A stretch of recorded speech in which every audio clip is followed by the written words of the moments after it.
नमस्कार बच्चों, मेरा नाम है राहुल और आप देख रहे हैं सीबीएसई क्लास। तो आज की कार्यपत्रक है 59 ठीक है, 23/11/2020 कक्षा 9 विषय विज्ञान परमाणु की संरचना। तो एक बार हम देख लेते हैं अपने सपोर्ट मटेरियल के हिसाब से कि हमारा जो सिलेबस है किस हिसाब से चल रहा है। आपको पता होगा कि रिवीजन नहीं है, आपको जो ये वर्कशीट है ये पहली बार आई है इस चैप्टर की। ठीक है, तो आपको पता होगा, जो जैसे पुराने बच्चे पढ़ रहे हैं तो आपको दोबारा से दिखा दे रहा हूँ। जो नए बच्चे आएंगे वो तो नोटिस कर ही लेंगे इस चीज़ को। तो हमारे आसपास के पदार्थ ये भी पढ़ चुके हैं वर्कशीट के थ्रू। क्या हमारे आसपास के पदार्थ शुद्ध नहीं है, ये वर्कशीट के थ्रू ये भी हम कर चुके हैं।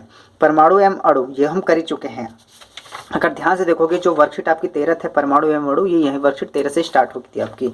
ठीक है, तो जीवन की मौलिक इकाई, उत्तक, ठीक है, गति, बल तथा गति के नियम, गुरुत्वाकर्षण, ये सब हम कर चुके हैं। तो अब आज का जो चल रहा है आपका रसायन विज्ञान का, ठीक है, वो आपका है परमाणु संरचना 4th नंबर का। ठीक है, अब ये भी इसे भी इंक्लूड कर लेते हैं। अब ये WORKSH वर्कशीट 59 लिख देते हैं। 59 से स्टार्ट हुई है और ये आपका 54 से स्टार्ट हुई थी। ठीक है, जो 10 नंबर में था। और तो बस यही बताना चाहते हैं, परमाणु एवं अणु आपका खत्म हो चुका था, जो अब शुरू है आपका परमाणु संरचना स्टार्ट है।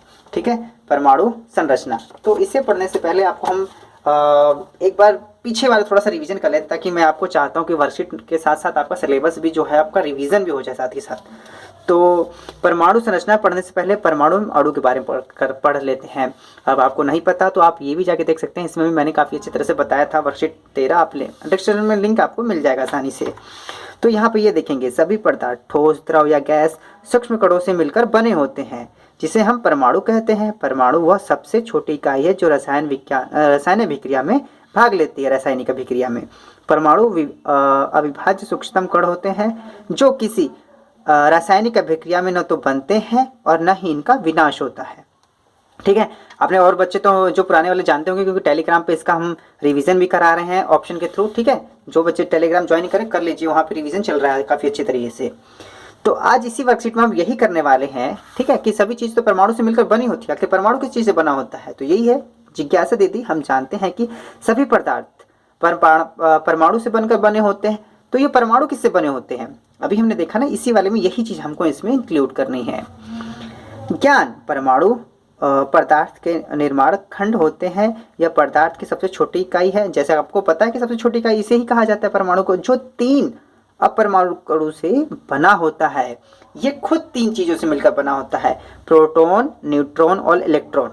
ठीक है, धीरे धीरे इसके बारे में भी और चर्चा करेंगे। काफ़ी इजी है, मुश्किल चैप्टर नहीं, बिल्कुल बच्चों याद रखें, बहुत ही इजी चैप्टर रहे हैं आपका। ठीक है, वैज्ञानिकों ने परमाणु में इन अपरमाणु कणों की व्यवस्था की बेहतर समझ के लिए परमाणु के ढांचे की व्याख्या करने हेतु विभिन्न परमाणु मॉडल प्रस्तावित किए। अब चीजें इनको पता चला कि परमाणु के अंदर भी और चीजें पाई जाती हैं, इसको व्याख्या करने के लिए अलग अलग वैज्ञानिक आए और अलग अलग तरह से इन्होंने अपने मॉडल प्रस्तुत किए। ठीक है, और लोगों को समझाया। तो सबसे पहले हम पढ़ेंगे कैथोड किरण प्रयोग। ठीक है, पहले कैथोड पढ़ लेते हैं, ये आपके चैप्टर में आया था। तो और याद रखना, ये 9th और 10th दोनों के लिए इंपॉर्टेंट है आपका। 10th क्लास में जाएंगे तभी भी इंपॉर्टेंट कहलाएगा ये आपका।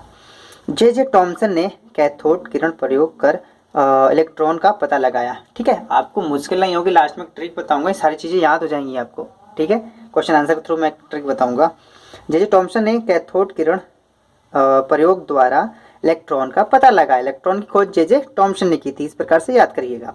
उन्होंने एक कैथोड, देखिए याद है, कैथोड और एनोड, इधर कैथोड की छड़ है, इधर एनोड की है। ठीक है, उन्होंने एक कैथोड किरण ट्यूब का उपयोग किया, जो एक आंशिक रूप से वैक्यूम सील ट्यूब थी। ठीक है, सीधी सी बात है, वैक्यूम सील ट्यूब होगी, ऐसे तो खुली में कर ही नहीं सकते। जिसके एक सिरे पर कैथोड और दूसरे सिरे पर एनोड छड़े थी। आपका ये 10th क्लास में भी इंपॉर्टेंट, बार बार बता रहा हूँ आपको। ठीक है, इस बात को ध्यान रखिएगा, ये नहीं है कि 9th पढ़ लिया दोबारा आएगा आपका। जैसा ही इनके बीच अत्यधिक वोल्ट या करंट, यहाँ देख रहे हो, यहाँ से प्लस माइनस बैटरी, यहाँ पे करंट दिया जाता है, यहाँ को यहाँ से यहाँ पे। ठीक है, करंट कैथोड से इलेक्ट्रॉन किरणें निकल एनोड की ओर चली जाती हैं। जैसे ही करंट प्रवाहित करते हैं कि या तो कैथोड से, यहाँ से कैथोड से निकल कर वो किस तरफ चली जाती है, एनोड की तरफ। किस तरफ, एनोड की तरफ चली जाती हैं। जे टॉमसन ने इन किरणों को कैथोड किरणें कहा है। क्योंकि यह कैथोड किरणें कैथोड की तरफ चली जाती हैं, क्योंकि कैथोड की तरफ से चली गई है आपकी। अब ये किरण जहां से निकलती है इन्होंने उसी का नाम दे दिया, जहां अगर कैथोड से निकली है तो इन्होंने कैथोड का ही नाम दे दिया है। दोबारा से देखेंगे एक बार, जे टॉमसन ने इन किरणों को कैथोड किरणें कहा है क्योंकि यह किरणें कैथोड से निकलती हैं, क्योंकि कैथोड से निकलती हैं, कैथोड की तरफ से निकलती हैं और किसकी तरफ जाती हैं, एनोड की तरफ जाती हैं, याद रखना। यह प्रयोग दर्शाता है, ठीक है ध्यान से ऊपर कर दूं, यह प्रयोग दर्शाता है कि परमाणु साधारण और अविभाज्य कण नहीं है, बल्कि इसमें कम से कम एक अपरमाणविक कण इलेक्ट्रॉन उपस्थित होता है। ठीक है, इसमें इन्होंने साफ साफ इसमें यह कह दिया परमाणु अविभाज्य कण मतलब इसमें एक और कण पाया जाता है। अगर आसान भाषा में कहें तो इन्होंने इसमें एक और कण पाया जाता है, इन्होंने उसका नाम क्या दिया, इलेक्ट्रॉन। ठीक है, आगे बढ़ते हैं, इलेक्ट्रॉन के गुण क्या है। अब इन्हें इलेक्ट्रॉन के गुण के बारे में बताना है आपको। इलेक्ट्रॉन एक परमाणु के ऋणात्मक आवेश वाले अपरमाणु कण होते हैं। याद रखना, ऋण आवेश लगा होता है आपके इलेक्ट्रॉन पर, जो प्रोटॉन होता है उस पर पॉजिटिव आवेश होता है। आपका एक न्यूट्रॉन होता है जिसमें नो चार्ज, मतलब उदासीन होता है वो आपका। यह बहुत छोटे होते हैं। इलेक्ट्रॉन का द्रव्यमान नगण्य माना जाता है। इलेक्ट्रॉन का प्रतीक ई के पावर माइनस, ठीक है यहाँ पे माइनस लगा हो, याद रखना, क्योंकि इसे माइनस, क्योंकि ऋणात्मक होता है इस वजह से ये माइनस होता है। ठीक भाई साहब पढ़ जाओ यार, पढ़ाने दो। और आवेश -1 होता है। ठीक है, इस पे -1 याद रखना, इलेक्ट्रॉन को -1 से दिखाया जाता है और -1 आवेश क्या होता है। इन्होंने पूरा नहीं लिखा है, लेकिन फिर भी अगर मैं आपको दिखाऊं तो ये देखो, ये रहा आपका परमाणु की संरचना। अब ध्यान, इलेक्ट्रॉन खोज टॉमसन ने की थी, कैथोड किरणों से की थी। आवेश तो यही ना जो आवेश दिखा रहा है -1 नहीं है, प्रॉपर जो है -1 है, याद रखना, ये डैश डैश नहीं है, -1.6 × 10⁻⁻6 कूलम। ठीक है, तो उन्होंने पूरा देना चाहिए था, लेकिन मैंने अपने आंसर में इसको जस्टिफाई कर दिया। ठीक है, कोई दिक्कत की बात नहीं है, मैंने इसे अपने आंसर में भी लिखा हुआ है। तो चलिए, उम्मीद है चीज़ें समझ में आई होंगी। अब आंसर क्वेश्चन पे आते हैं, इसे टॉमसन का परमाणु मॉडल पर। थोड़ा सा ये लेंथी हो रहा है क्योंकि याद रखना इंपॉर्टेंट है आपका, वेरी इंपॉर्टेंट, और पेपर में हर बार आता है। इलेक्ट्रॉन के लिए, प्रोटॉन के लिए, न्यूट्रॉन के लिए भी आता है। परमाणु मॉडल भी आएगा, इसके बाद रदरफोर्ड का परमाणु मॉडल आएगा, वो भी इंपॉर्टेंट है आपका। ठीक है, अगर आप देखेंगे यहाँ से, ठीक है, परमाणु मॉडल हर बार आपका इंपॉर्टेंट है। परमाणु मॉडल, टॉमसन का परमाणु मॉडल, रदरफोर्ड का परमाणु मॉडल, बोर का परमाणु मॉडल। ठीक है, तीनों बहुत ही इंपॉर्टेंट है आपके, समझ लीजिए परमाणु मॉडल। तो टॉमसन का परमाणु मॉडल ये काफ़ी अच्छा है, काफ़ी सिंपल है, इसे आप आसानी से याद भी कर सकते हैं, आपके वर्कशीट में आया भी है। जे टॉमसन ने पहला परमाणु मॉडल, ठीक है, प्रस्तुत किया। तो इन्होंने कैसे प्रस्तुत किया, टॉमसन ने परमाणु संरचना को क्रिसमस केक और तरबूज का एक उदाहरण देकर प्रस्तुत किया। उन्होंने कहा कि जो परमाणु समझना है आपको, तो एक तरबूज लीजिए, कटा हुआ तरबूज, इन्होंने कटा हुआ नहीं है लेकिन आपकी कॉपी में कटा हुआ है, कटा हुआ तरबूज लेना है। जैसे कि तरबूज में बीज विद्यमान होते हैं या बीज होते हैं, ठीक उसी प्रकार परमाणु के धनावेशित हिस्से में इलेक्ट्रॉन धसे होते हैं। जो खाने वाला हिस्सा है आपका वो धन है और इसमें जो इलेक्ट्रॉन है वो धसे हुए हैं, याद रखना। इस प्रकार से बता रहे हैं, तरबूज में खाने के भाग की तरह ही परमाणु के धनावेश उपस्थित होते हैं। जिस प्रकार से आपका एक तरबूज होता है, जो खाने वाला लाल लाल हिस्सा होता है उसे धनावेशित कहा गया, और जिसमें बीज हैं काले काले रंग के उसे आपको इलेक्ट्रॉन कहा गया। ठीक, उन्होंने इस प्रकार से चीज़ों को समझाने की कोशिश की थी। हाँ, तो टॉमसन परमाणु मॉडल के अनुसार परमाणु एक धनावेशित गोला होता है जिसमें इलेक्ट्रॉन धसे होते हैं। बिल्कुल वो इसी प्रकार समझाना चाहते हैं इस तरबूज के तरीके से। धनावेशित और ऋण आवेश परमाणु में समान होते हैं। ठीक है, इसमें जिससे इनका संपूर्ण आवेश शून्य होता है, अर्थात परमाणु उदासीन होता है। ठीक है, इस प्रकार से इसे लिख देना है। और इनमें कमियां भी थी। ठीक है, सीमाएं क्या थी इनकी, दूसरे वैज्ञानिकों द्वारा दिए गए प्रयोग के परिणामों को इस मॉडल के द्वारा समझाया नहीं जा सका। दूसरे वैज्ञानिक से नहीं समझ पाए, बोला नहीं आपका ये जस्टिफाई नहीं करता है, यही एक सबसे बड़ी कमी थी। और दूसरी कमी क्या है, इस मॉडल द्वारा कोई प्रायोगिक साक्ष्य प्रदान नहीं किए गए और यह कल्पना पर आधारित था। ठीक है, बस इन्होंने कल्पना करके आधारित बता दिया था, इस वजह से लोग इनको उतना जस्टिफाई नहीं मिला। ठीक है, लोगों ने मान लिया बस ये वैज्ञानिक जो भी होते हैं उनको तथ्य चाहिए होता है।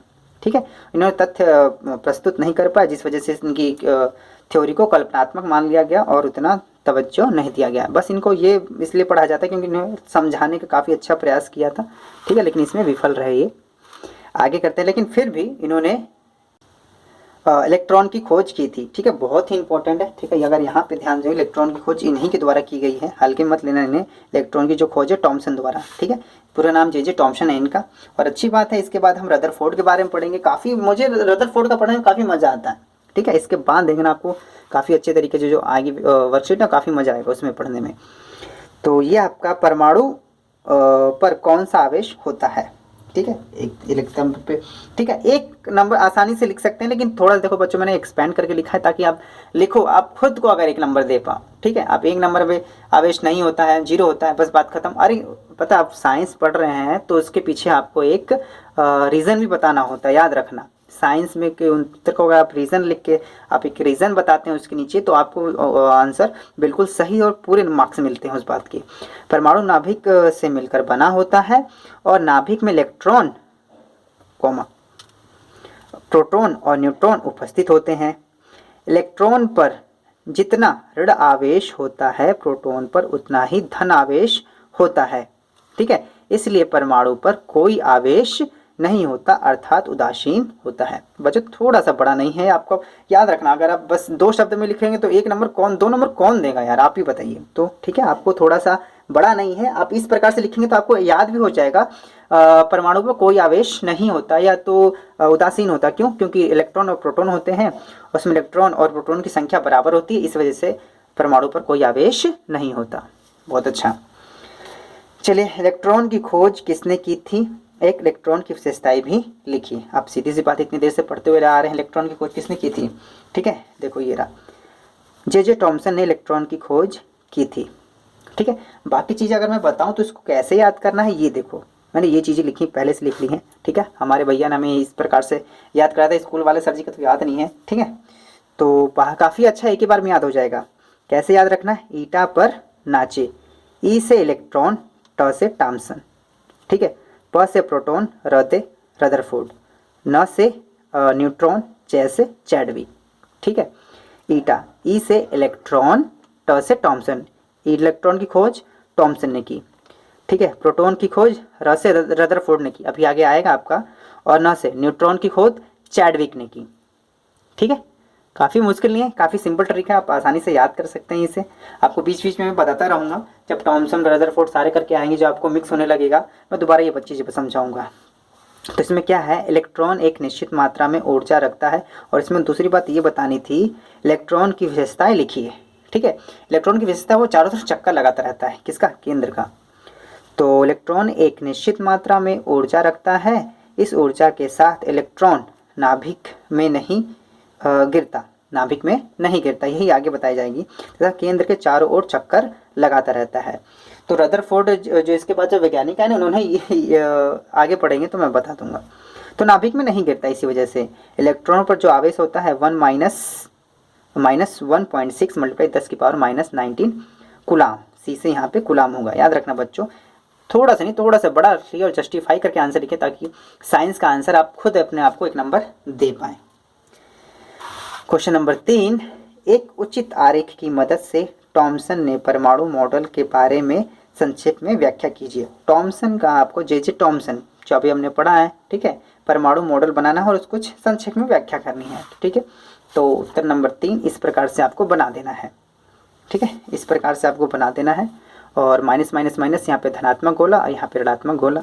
ठीक है, काफ़ी सिंपल है। उसके बाद इसमें थोड़े से जो व्याख्या करके लिखने हैं वो इस प्रकार से लिख देना है आपको। पहला है, टॉमसन ने इस परमाणु मॉडल को कटा तरबूज मॉडल कहते हैं। याद रखना, तो आप कोई तरबूज कहते हैं, अगर आप कटा तरबूज कह दो कोई दिक्कत की बात नहीं है। और वैसे भी तरबूज काट के देखेंगे तभी तो पता चलेगा ना कि लाल है कि अंदर कई बार सफ़ेद सा निकल जाता है, कोई बात नहीं, आप तरबूज लगाते हैं तब भी कोई दिक्कत नहीं जाएगा। और क्वेश्चन नंबर पॉइंट 2 में क्या है, टॉमसन ने इस मॉडल में परमाणु में धन आवेश तरबूज के लाल वाले भाग की तरह बिखरा है, और जबकि इलेक्ट्रॉन धनावेशित गोले में तरबूज के बीज की तरह धंसा है।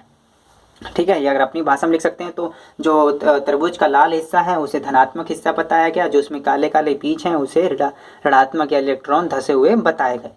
इस प्रकार से भी बना के लिख सकते हैं, कोई दिक्कत नहीं है, बना के लिख भी सकते हैं। अगर आपको कॉन्सेप्ट समझ में आ गया तो बना के लिख सकते हैं। ठीक है, उम्मीद है चीज़ें आपको समझ में आई है। और क्वेश्चन नंबर 4 चलते हैं। थॉमसन ने परमाणु मॉडल की सीमाएं क्या थी? ठीक है, क्वेश्चन नंबर 4 देखते हैं। थॉमसन के परमाणु मॉडल की सीमाएं क्या थी? अब सीधी सी बात है, कोई मॉडल बनाएगा थोड़ी कहीं ना कहीं कमियां निकल ही जाती हैं, तो आपकी जो कमियां हैं यहीं पे दे दी गई हैं आपकी। ठीक है, तो यहीं पे है, ये उत्तर 4 यहाँ लिख सकते हैं, उत्तर 4। आपको ये वाला पॉइंट और ये वाला पॉइंट लिख देना यहाँ तक, ये आपका आंसर हो जाएगा। और हमने इसको पढ़ के बता ही दिया था। ठीक है, तो इस प्रकार से क्वेश्चन नंबर 4 और क्वेश्चन नंबर 4 का जो उत्तर है वो इस प्रकार से हम लिख सकते हैं। ठीक है, तो MyCBSE क्लास के इस वीडियो को देखने के लिए धन्यवाद। ठीक है, लास्ट में आपको फिर दोबारा से बता देता हूँ, ये ईटा पर नाचे। ठीक है, ईटा पर नाचे, ई से इलेक्ट्रॉन, ट से थॉमसन, प से प्रोटॉन, र से रदरफोर्ड, न से न्यूट्रॉन, च से चैडविक। तीनों वैज्ञानिकों नाम हैं, कई बार पेपर में आए हैं, पूछे हुए हैं। ठीक है, मैं आपको बाद में पेपर भी दिखाता रहूँगा बीच बीच में। तो MyCBSE क्लास इस वीडियो को देखने के लिए धन्यवाद। जय हिंद, जय भारत।